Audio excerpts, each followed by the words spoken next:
जय श्री राम जी भक्तों, आज आप सुनेंगे श्री रामचरितमानस जी के अयोध्या कांड का 150 नंबर का दोहा। तो आप ध्यान से सुनिए श्री राम जी की कहानी। कल आपने सुना श्री राम जी का पहला निवास तमसा के तट पर हुआ, दूसरा गंगा जी के तीर पर। सीता जी सहित दोनों भाई उस दिन स्नान करके जल पीकर ही रहे। अब आगे। केवट निषाद ने बहुत सेवा की। वह रात सिंगरौर यानी श्रृंगवेरपुर में ही बिताई। दूसरे दिन सवेरा होते ही वड़ का दूध मंगाया और उससे श्री राम लक्ष्मण जी ने अपने सिरों पर जटाओं के मुकुट बनाए। तब श्री रामचंद्र जी के सखा निषाद राज ने नाव मंगवाई। पहले प्रिया सीता जी को उस पर चढ़ाकर फिर श्री रघुनाथ जी चढ़े, फिर लक्ष्मण जी ने धनुष बाण सजा कर रखे। प्रभु श्री रामचंद्र जी की आज्ञा पाकर स्वयं चढ़े। मुझे व्याकुल देखकर श्री रामचंद्र जी धीरज धरकर मधुर वचन बोले, हे तात, पिताजी से मेरा प्रणाम कहना और मेरी ओर से बार बार उनके चरण कमल पकड़ना।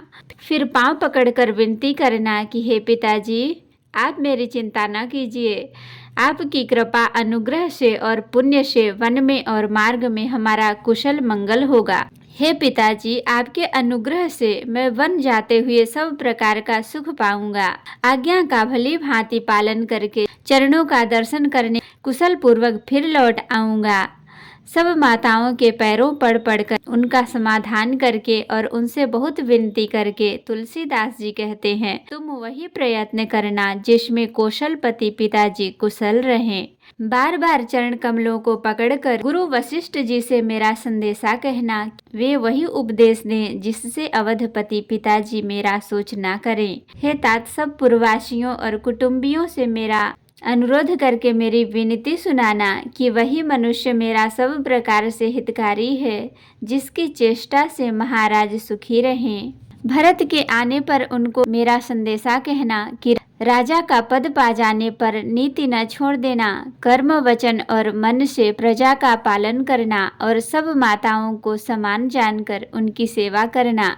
और हे भाई, पिता माता और स्वजनों की सेवा करके भाईपने को अंत तक निभाना। हे तात, राजा पिताजी को उसी प्रकार से रखना जिससे वे कभी किसी तरह भी मेरा सोच ना करें। लक्ष्मण जी ने कुछ कठोर वचन कहे, किंतु श्री राम जी ने उन्हें बरज कर फिर मुझसे अनुरोध किया और बार बार अपनी सौगंध दिलाई और कहा, हे तात, लक्ष्मण का लड़कपन वहां न कहना।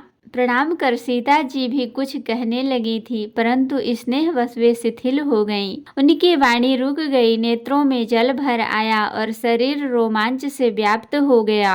उसी समय श्री रामचंद्र जी का रुख पाकर केवट ने पार जाने के लिए नाव चला दी। इस प्रकार रघुवंश तिलक श्री रामचंद्र जी चल दिए और मैं छाती पर वज्र रखकर खड़ा खड़ा देखता रहा। मैं अपने क्लेश को कैसे कहूँ जो श्री राम जी का यह संदेशा लेकर जीता ही लौट आया। ऐसा कहकर मंत्री की वाणी रुक गई।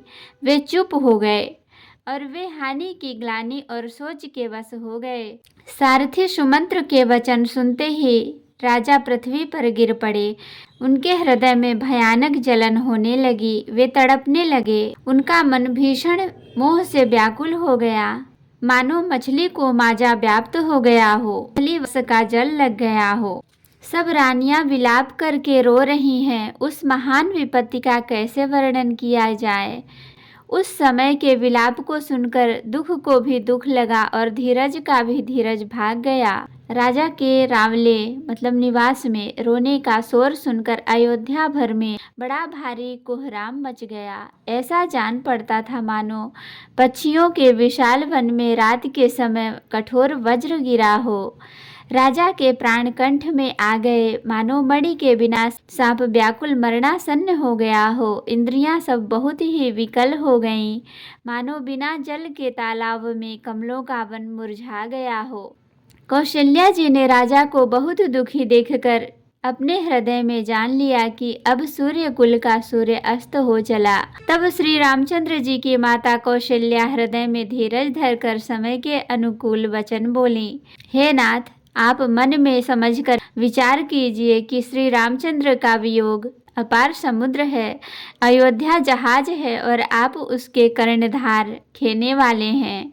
सब प्रियजन, कुटुंबी और प्रजा ही यात्रियों का समाज है जो इस जहाज पर चढ़ा हुआ है। आप धीरज धरिएगा तो सब पार पहुंच जाएंगे, नहीं तो सारा परिवार डूब जाएगा। हे प्रिय स्वामी, यदि मेरी विनती हृदय में धारण कीजिएगा तो श्री राम लक्ष्मण सीता फिर आ मिलेंगे। प्रिय पत्नी कौशल्या के कोमल वचन सुनते हुए राजा ने आंखें खोलकर देखा, मानो तड़पती हुई दीन मछली पर कोई शीतल जल छिड़क रहा हो।